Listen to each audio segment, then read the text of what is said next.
자, 다음 이야기는 이제 제가 블로그를 운영하면서 팔체질 관련해 가지고 자연치유 관련해 가지고 느꼈던 여러 가지 사항들에 대해서 말씀을 드리겠습니다. 제가 지금 현재 조현우의 자연치유 블로그를 운영하고 있는데요. 오늘 아침에 보니까 한 345만 명 정도가 다녀갔습니다. 지금까지. 근데 블로그는 개설한 지 4년째입니다. 지금 4년째 됐어요. 제 블로그 이웃들이 한 3,400명 정도. 하루에 방문객들이 적으면 한 3,000명, 보통 한 4, 5,000명 정도 됩니다. 어떤 때는 뭐 제가 놀랐어요. 2만 몇 명이 하루 저녁에 막 들어왔더라고요. 그때 딱 보니까 키워드가 뭐였느냐, 팔체질이었어요. 아무튼 팔체질이 좀 이제 알려져 가는 것 같습니다. 제가 그 블로그를 처음 시작할 때 이런 생각으로 제가 시작을 했습니다. 그때 당시에 이제 현직을 이제 물러나기 직전이었는데, 앞으로 좀 자연체육을 좀 공부를 해보자 해서 이 자연체육을 공부하면서 거기에서 배웠던 여러 가지 정보들을 같이 공유를 하자, 그런 취지에서 제가 블로그를 시작했는데요. 제가 이렇게 서문에 한번 썼던 기억이 납니다. 안녕하세요. 오랫동안 공직에 몸담고 있다가 명예퇴직을 하여 제2의 인생을 설계하고 있습니다.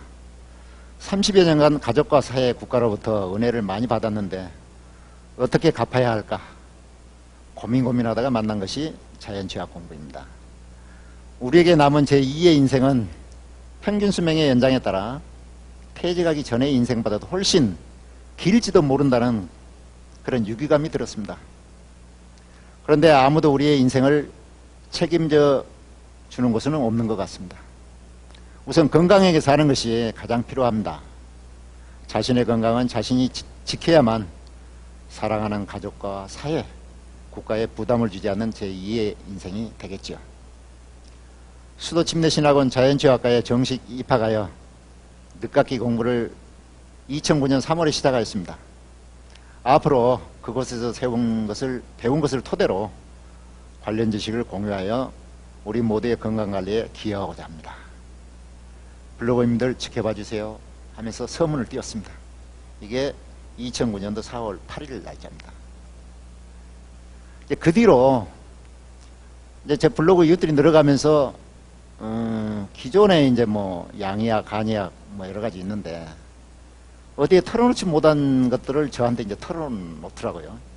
쪽지라든가 뭐 이메일을 통해서, 아니면은 블로그에 댓글을 달아가지고 저한테 질문을 해왔습니다. 그 중에 하나가 20대 청년이 지금도 기억에 남는 하나 있는데요.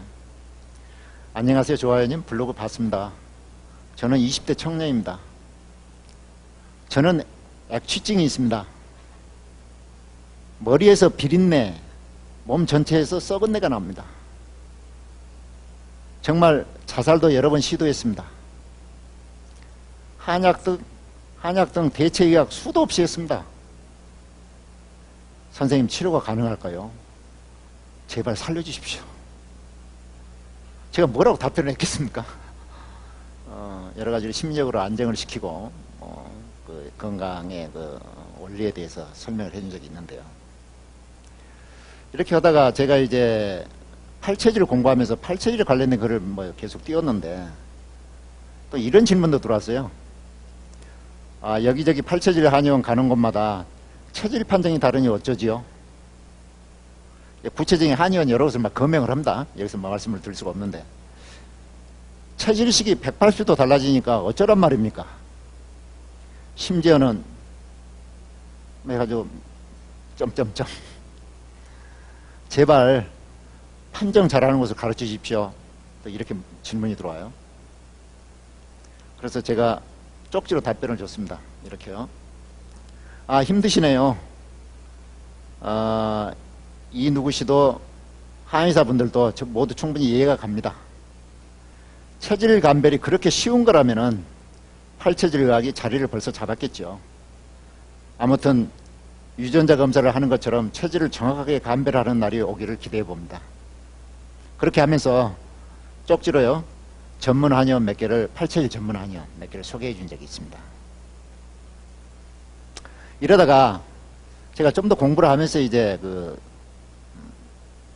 팔체질 감배를 어떻게 하면 좀 할 수 있을 것인가 연구를 좀 했습니다. 그러는 우리 그 주석원 원장께서 책을 썼어요.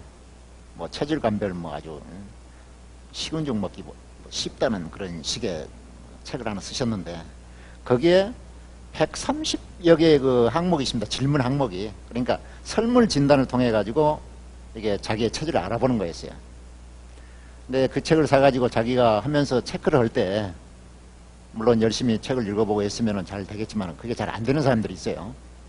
그래서 제가 그걸 내 나름대로 항목을 정리를 해가지고 인터넷에 올린 적이 있는데 그걸 보고 저보고 체질 감배를 해달라는 거예요. 이메일로. 그래가지고 본의 아니게 그냥 뭐 같이 한번 공부하는 입장에서 한번 해보자 해가지고 한 300명 정도의 체질 감배를 한 2년에 걸쳐서 해준 적이 있습니다. 지금 바빠서 못 해주는데요. 그때 당시에 또 하나의 그 기억에 남는 게 있습니다. 이런 게 왔어요. 조현호 선생님 감사드립니다. 정말 감사드려요.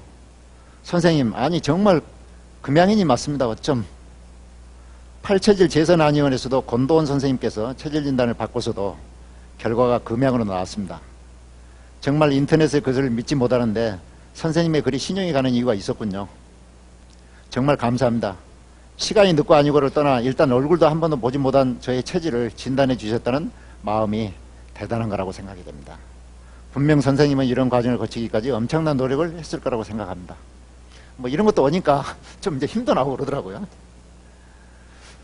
그러다가 제가 이제 팔체를 좀 더 공부해가지고 제가 그 자연치유학을 공부하던 수도침례신학원 자연치유연구원에서 팔체질을 자연치유 쪽에 좀 접목을 시켜가지고 좀 식이요법 차원에서 과목을 편성을 해서 교육을 한번 시켜보자 해서 제가 교육을 시작했습니다. 그게 2010년도 이제 8월경이었는데요.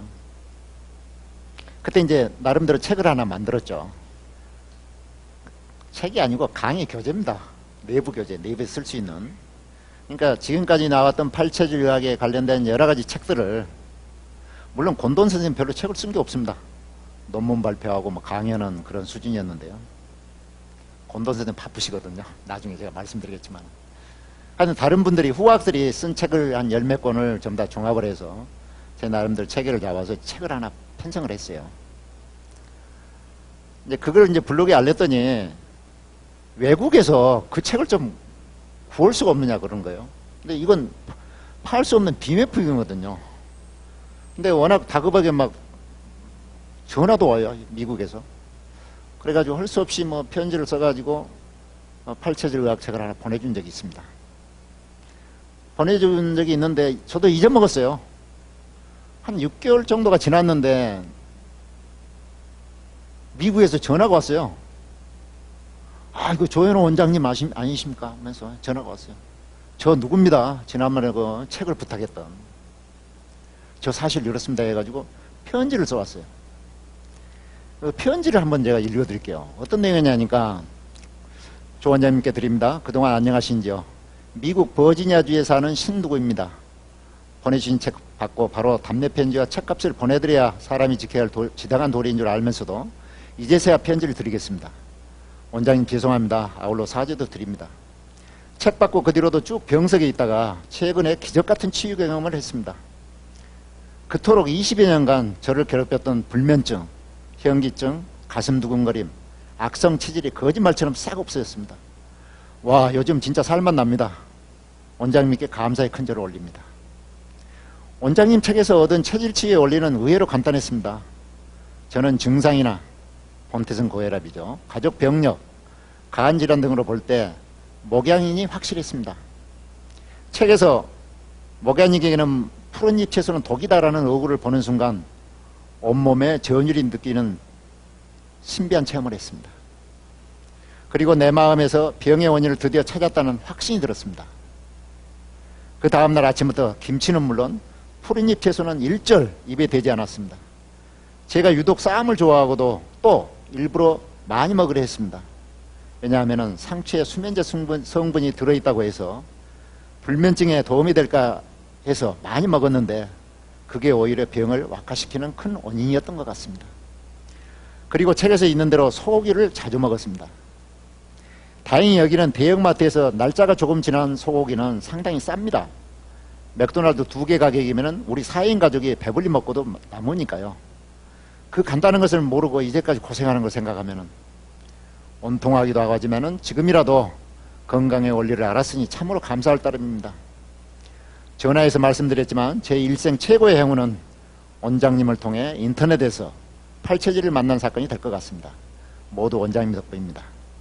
저도 원장님처럼 남은 인생은 질병으로 고통에 시달리는 사람들에게 위대한 팔처질 건강법을 전파하는 데 일조하겠습니다. 그 준비 과정으로 우선 준의료인이 되기 위해 1년 과정의 치료 마사지 학교에 다니고 있습니다.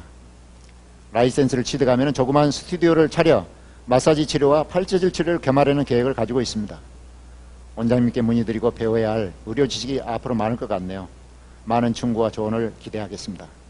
다시 한번 죄송하다는 말씀과 함께 상황버섯 속에 약속 하나마 책값 동봉합니다. 그럼 오늘은 이만 맺습니다. 안녕히 계십시오 해가지고 미국에서 신누가 올린 2011년 8월 11월 8일 이 날짜네요. 이와 같이 팔체질의학은요 의외로 간단합니다. 자기 체질을 알고 일단 체질을 알았다면 건강 관련 문제가 끝나는 거예요. 자기 특히 고질병이 있는 사람은 음식으로 치료하는 거예요. 음식으로. 급한 사람은 침을 맞고 음식으로 이렇게 치료를 하면은 모든 고질병들이 다 낫습니다. 지금 권도원 선생님께서는 암 환자만 치료를 하고 계시는데요. 침하고 음식으로만 암 환자를 치료합니다. 그 이야기는 나중에 말씀드리겠습니다. 어떻든 간에 집집마다 팔처지 의학을 익혀서 질병에서 해방됩시다.